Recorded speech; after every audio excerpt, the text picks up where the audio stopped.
Good evening, everybody. It is such a pleasure to be here.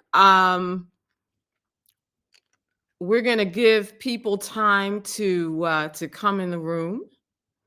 It's been a while. It's been like over a year since we've done this. So for those of you who are interested in this topic, and I hope you are, just know that you're in good hands. Okay. And we're going to help you to unpack some things about your food and feelings this evening. Know that I'm Dr. Rowe. First of all, let me reintroduce myself. I'm Dr. Rowe. I am a nutrition and emotional eating coach. I've done this work for a long time, and I'm using my skills to help you tonight. We're going to be doing this over the next few weeks. We're going to be talking to you over the next few weeks about your food, about the foods that you love, why you love them, what you do in the process of pain and the need for change, and how, whether or not you use food to do that, because that's really what we're here to talk about tonight and over the next several weeks. It's a whole lot of stuff that goes down with food, believe it or not. And a lot of it has everything, for many people, everything to do with the way they feel.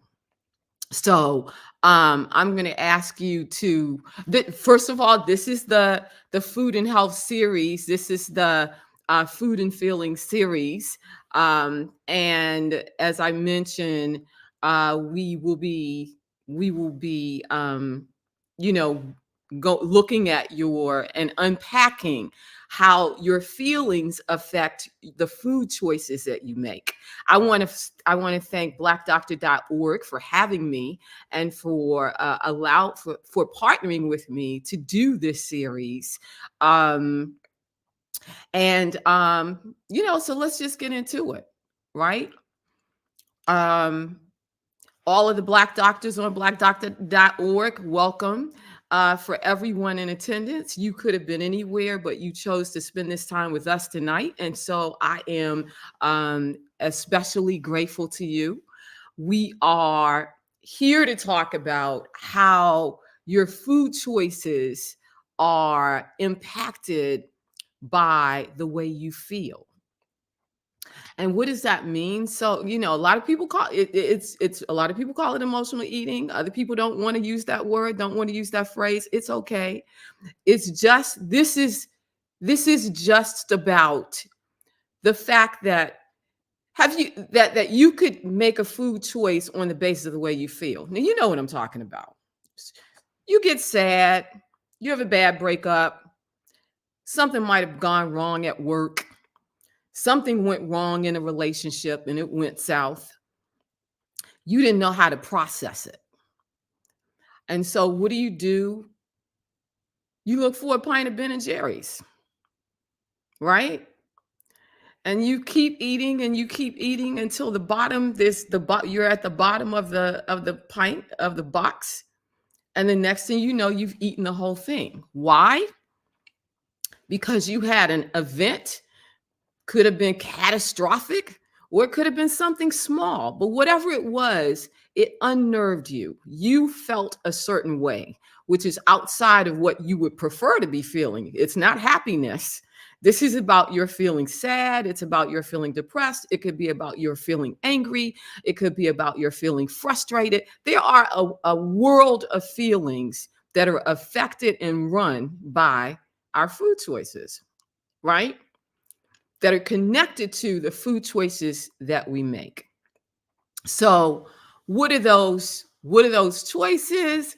What are the things we choose in those times of upset, those times of anger, those times of feeling something other than good, right?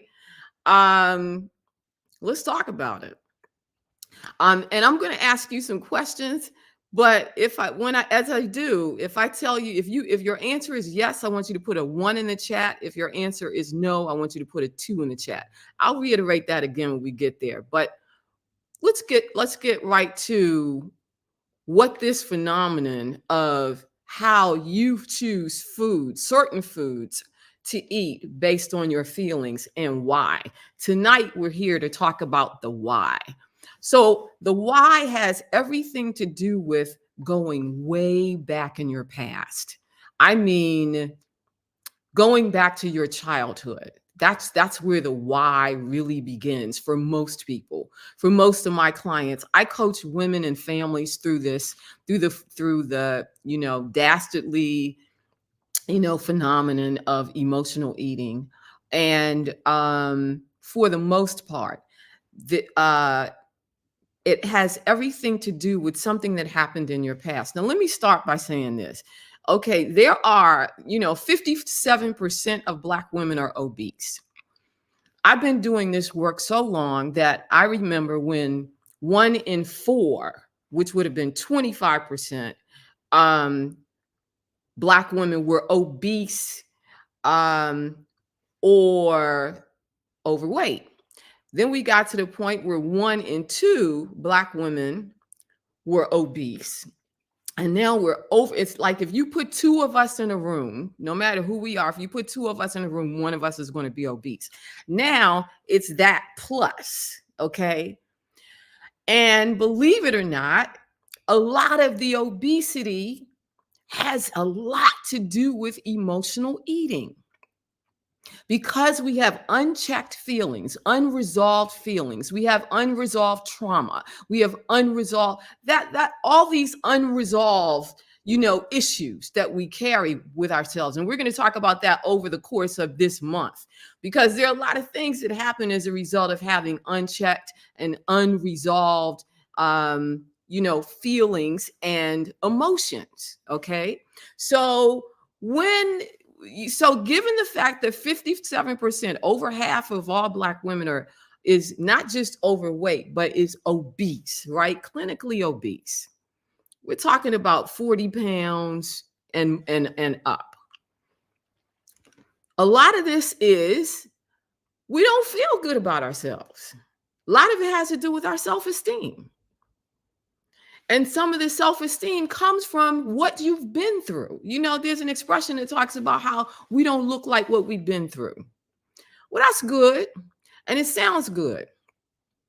But if in fact you gain 50 to 100 pounds because you've been eating your feelings, and that's what we're talking about, then yeah, we do look like what we've been through. And we can do something about it. That's the good news. We can do something about it. Now, this is a conversation that includes weight loss, and we're going to talk about that later in the month too. But it's really about you. I want to get to you, what you're feeling, and how you process those feelings, and why. Like, why are you processing those feelings in this way? I want to give you some tools to help you to process your feelings in a healthy way. And I want to give you some information to help you to understand this is why I do what I do, right?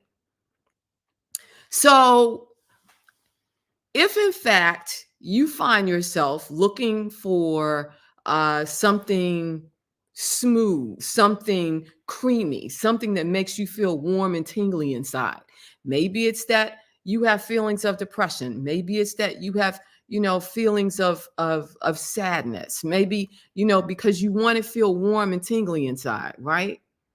And the way you feel, that you think, if you're an emotional eater, then for the emotional eater, in the mind of an emotional eater, it is, I just want to feel good. I just want to feel better right now. So sugar, a lot of people call themselves sugar addicts. I'm a sugar addict. Some people say, oh, I'm a stress eater. It's all the same thing, though. It is. It's all the same thing. It's all emotional eating. And it all has to do with processing your feelings by eating specific foods and eating them in abundance, by the way. Right? So we're not talking about chomping down on carrot sticks. This is not what that is. We're talking about you go to mashed potatoes, creamy mashed potatoes and gravy. You go to fried chicken. Sometimes if you're angry, you choose things that the foods that you can crunch, foods that you want to crunch down on, to have a crunch because you need to get out the anger. But if you're feeling feelings of sadness and being forlorn, all of those kinds of feelings, disappointment, um, rejected, all of those kinds of feelings, hurt in whatever way that is. Most people choose foods that are an abundance of sugar and fat. Okay, so fried chicken, uh, ice cream, definitely, mac and cheese, mashed potatoes and gravy. The more gravy, the better. Biscuits and gravy. You sopping up the biscuits with gravy or syrup. The point is, if you try to negotiate whatever it is that you're feeling in the midst of your pain, what we got to do is stop. And the first thing you have to do is ask yourself what you feel. What am I feeling right now? Because a lot of people don't know. Believe it or not, they are acting out, but they don't know why. And a lot of people don't know what started it from the very beginning. Again, back in childhood. For example, if you were given as a kid, let's just say your mother gave you chocolate chip cookie to feel better. You feel sad. And she goes, "Oh, I've got some cookies for you." From your childhood, if you started getting cookies, guess what? It is possible that for the rest of your adult life or into your adult life, you see food and food that makes you feel good in the moment. You see that as the resolve, the resolution for your problem. And it isn't, because it's another problem. Because we know that all of those foods pile on pounds and then, sets us up for obesity, which sets us up for, the diseases that we suffer from disproportionately as Black folks. And that is hypertension, heart disease, some forms of cancer, about 13 forms, as a matter of fact. It just on and on. So the thing is, diabetes, type 2 diabetes, all of these chronic diseases start for many people in the habits that they develop over a lifetime. So the habits that first began in childhood. And if it didn't begin in childhood, somewhere along the line, you learn to soothe your pain with food. And typically, in the number one soother, it happens to be sugar. And sugar is a toxin to the body, just so you know, and it has no nutritional value whatsoever. Its only value is calories. And who needs those if you got too many? But it is literally a toxin to the body. So we resort to sugar, whether it's ice cream, whether it's a cheesecake, and I do mean a whole cheesecake. I know people that will down a whole cheesecake if something bad, really bad goes wrong, goes awry in their day. If that's you, here's what I need you to do. I want you first to acknowledge that you're feeling whatever it is you're feeling, and I need you to identify it. So what do I feel in this moment? Ask yourself that. If you're sad, if you're angry, if you feel unloved, if you feel unsupported, if you feel, any of those kinds of feelings, stop and ask yourself, what am I feeling? And I want you to write it down in a journal or a book, whatever you have. I need you to write it down, but I want you to write it down in a journal or a book because I want you to be able to go back to it. Right? What am I feeling? And then after you decide, here's what I'm feeling sad. Why? Why do I feel sad? And when did in circumstances like this, at what age, at what stage in my life did I start to feel sad? Why was this my go-to position? And the other thing, and the next thing, and this is a big one, once you've decided, what you're feeling, I need you to ask yourself, what do I need? What do I need? Let's just say somebody is holding you to a responsibility that you really don't want. Let's say it's a parent. Maybe it's your mother, maybe it's a father, Um, but they're holding to a responsibility that's a little bit too much for you to handle because you got a lot of stuff going on in your own life, but you don't want to tell them no. What do you do? So, what you need, maybe you need support. Maybe support is a thing that you actually need. I want you to write that down because you can't fix what you don't face. So, if you don't know what you're feeling or why you're feeling it, we can't fix it. You can't move past that, and you stay in the perpetual loop of overeating. High calorie, high sugar, high fat foods in order to solve a problem, and that is really not the solution. This is a temporary solution or a temporary fix to a rather permanent problem if you don't address it. So all of your unresolved stuff, whatever your stuff is, if emotional eating, if resorting to food is what you do in the process of feeling whatever it is you feel, I'm saying you got to ask yourself what you're feeling and then that's what you need. And then not be afraid to ask of yourself what you need, to give it to yourself, and don't be afraid to give it to ask the other person. Maybe it's a person, as I said before, that's holding you to a standard that you can't commit. Maybe they need something from you. Maybe it's care. Maybe it's caregiving. Maybe it could be, something happening with a child, whatever it is. You have got to be able to say to yourself, I cannot do this. I cannot take this particular thing on. Therefore, I need to ask this person, hey, it would be really great if you would do X and Y for me. Because as women, you're last on your list. We put everybody else first. We've historically done that. We've historically put everyone before us. You put the kids before you. You put the grandkids before you. You put the parents, the neighbors, the church, and it goes on and on and on. We know that you put everyone last. You put yourself last and you put everyone first. You got to stop doing that. I need you to stop doing that. Because as you know by now, I'm sure you've heard this before, when you don't have anything left for yourself if you give it all away to everyone else. So ask yourself, what am I feeling? Why am I feeling this? Like, when did I start feeling? When did this feelings creep in? When did it start creeping in? Because what we need to be able to do is catch and release the feeling, but we got to analyze and address what we're feeling. Because again, these unresolved issues that we're carrying around inside of us, not taking care of ourselves, they started a long time ago. A long time ago. So ask yourself, what am I feeling? When did it start? And then what do I need?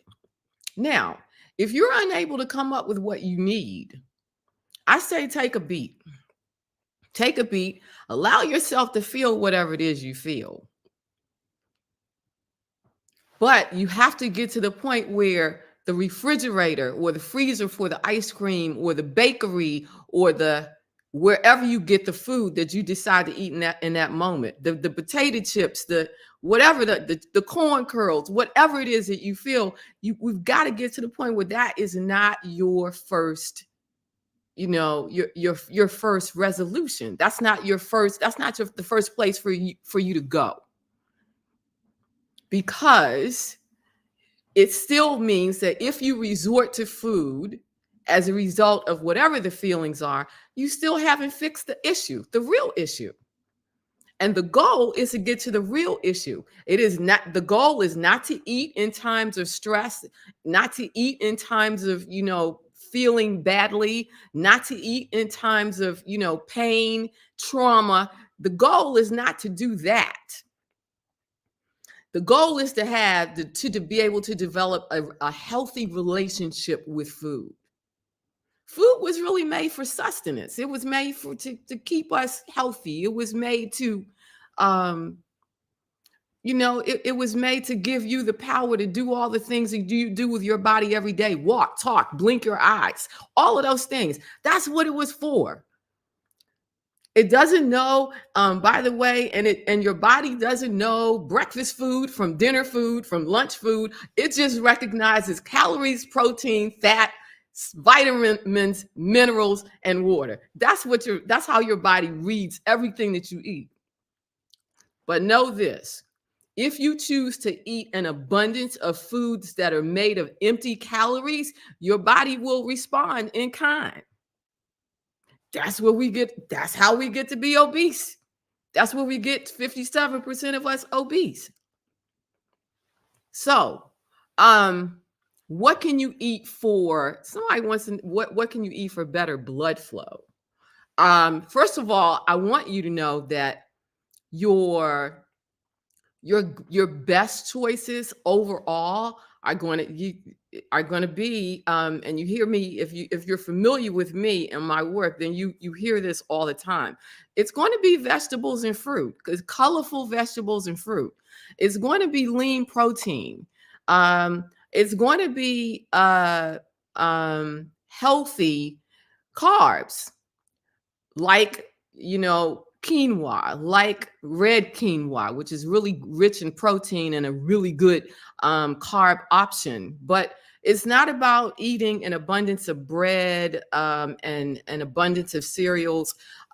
So for blood flow, I would say, um, if you have a well-rounded diet, and you have those proteins, which should contain some animal protein if we're concerned about blood flow, um, and you have a diet that is chock full of colorful vegetables and fruit, um, a variety of foods, in other words, because the more variety and the more color, the pigments in those colors go a long way to stave off those chronic diseases that we talked about before.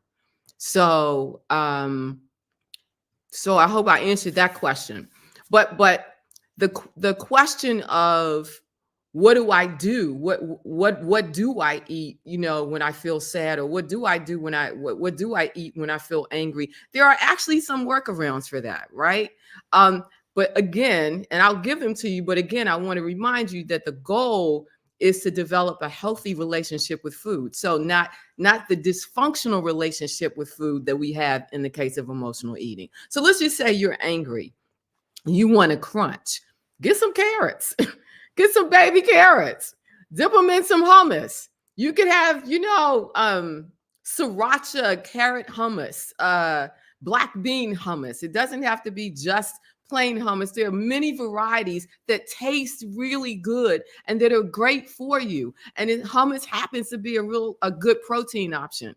But, crunch on healthy foods rather than those that don't serve you well. So nuts, that's another way to go. You want to crunch down on some nuts. Crunch down, because they work, and you can do all kinds of things with those. I mean, if you like chips, how about throwing some kale chips in the oven and sprinkling them with a little chili lime powder or chili lime? Yeah. So so there are foods to eat, healthier foods to eat, healthier choices to make, depending on what the feeling is. But don't forget, you've got to unpack the feeling itself. We need to know what you're feeling, why you're feeling, and what you need in the moment. And that's something only you know for yourself. Right? If it's you want to feel warm and tingly, and there's something called banana and ice cream that I make. If you like ice cream, banana and ice cream, I have the recipe, I believe, is in my book and on my website. So go to everythingrow.com. I think it's even on my Instagram wall. Banana and ice cream happens to be, we call it a nice cream because it's not actual ice cream, but it looks, and tastes and feels like ice cream. It has the same mouthfeel as ice cream. And it's really a frozen banana. And you could use this with any fruit. It's a frozen banana mixed with a little almond milk, and pulsed in a small food processor so that you get the consistency of ice cream. And you can do this with any fruit. You could do it with frozen strawberries. You could do it with frozen berries of any kind. You could do it with stone fruit, like peaches or plums, which, by the way, are lowest in sugar. So berries and stone fruits will be lower in sugar. So you just mix that up with your almond milk and pulse it to the consistency of ice cream. Easy, it's easily done. So there are workarounds if you prefer a certain type of food in the moment. But let me just say this.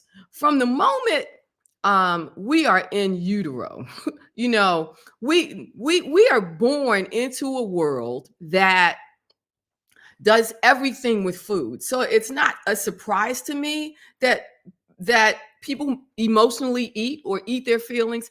And because you are kind of taught, you're kind of taught to do so, by the fact that when we celebrate, we eat food, we resort to food when we celebrate. Food is a great connector for people. So we eat and overeat when we celebrate. What's the first thing you do when you get a birthday? A birthday cake. It's made of sugar, okay? But if it were just that one time a year, that would be great. But that's not the case. And I think we all know that, right? So the thing is, and from the time you get, from the time you're born, what do you get? The baby cries. What does mom get? A bottle. Well, you got to feed the baby. The question becomes, does that baby grow up to resort to food because every time he or she cried or felt sad or whatever, they were offered food?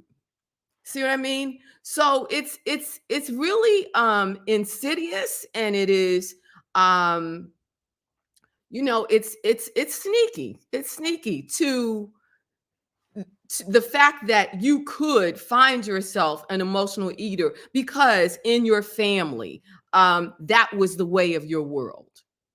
Okay, when we get together, we're going to have big soul food meals, and and that's just the way of the culture in your family. And I'm saying to you, there's nothing wrong with that, but if it is to soothe, or to satisfy feelings that you don't want to feel, then we got to make some changes. And this is what we're talking about: unpacking the reasons, the why and the how, and then what to begin to do when you find yourself eating your feelings. Because a great number of people, and Black people, but the Black people especially, we are eating our feelings because we have a lot of stress in our lives. To be Black in America is stressful. And a lot of times that stress is handled temporarily by overeating high fat, high sugar, empty calorie foods, period. Right? So where do we go from here? How do we after you've asked yourself, well, what am I feeling, and you identify what you're feeling, and after you've asked yourself, well, what do I need, and you identify the needs, and a lot of people, by the way, can't identify the need, right? After you've asked yourself, well, what next? What do I do to stop doing this? What do I do to eat healthier? What do I do to eat better? What do I do to take better care of myself in this way? Well, first you got to feel it. And sometimes it's best to just let the feeling ride. I'm not trying to, and the reason is because to try to subvert the feeling just makes it worse, right? Instead of you uh, subverting the feeling, what happens is, instead of getting like a pint of ice cream, you might end up with like a quart, right? In other words, you just want to eat everything because you haven't addressed it in the way that you're used to addressing, what makes you feel bad. So, um, it is in those cases, it is definitely better to not to try to subvert the feelings that you have. It is to ride them out, but definitely journal. Write down the experiences that you have throughout your day. Whether it was a bad breakup, or it was something happened at the job, or something happened with your boo, or something happened with the kids, whatever it was that led you to a place where you find yourself in a downward spiral, and eating foods that you really didn't want to eat, but you thought that they would make you feel better. The real deal is you got to address those feelings, and get real about them, and then make healthier choices in the moment. But this doesn't happen overnight, and I'm aware of that. Otherwise, I wouldn't do the work that I do. So, if you have if you have questions about, to go deeper about, what you do, like what kinds of foods you choose in those moments, or what kinds of other questions could you ask yourself in those moments, so that um, you make different choices than those choices that you've made in the past. I'm here for you. We can do this. I'd like us to get healthy together. And we can do it, in a way that works for you. Um, and over the next few weeks, we're going to be doing it. I want you to. One of the things that I should have asked you to do was to ask to reach out to other people in your crew and ask them to join in this chat. Um, and you can still do it now. You can still do it now. Um, and I also want to remind you too that we're going to be here next Thursday, at 5 o'clock. And we're going to talk about other aspects of this problem and how to fix them. So if you have any questions, now is the time. Put them in the chat. If you have Uh-huh. If there's anything that you wanted to see covered, in this session, then put that in the chat too. Let's see where we are, in terms of what you need. But the main thing is, I need you to put yourself first. I need you to put yourself first in a way that you are serious about the changes that you're willing to make, as it comes to your food and your feelings. Um, it is a devastating problem that in many ways has led to the obesity epidemic in America. And for us, I know that we just had this, Oprah just had a big, this big program about weight loss drugs and about obesity. But one of the things that came up was that obesity is a disease, right? But I'm going to tell you something. The number of people that fall in that disease category that she's talking about is far less than a number of people who are simply eating their feelings. And that has led them to obesity. Right? So, we'll continue this conversation. If you have questions, put them in the chat.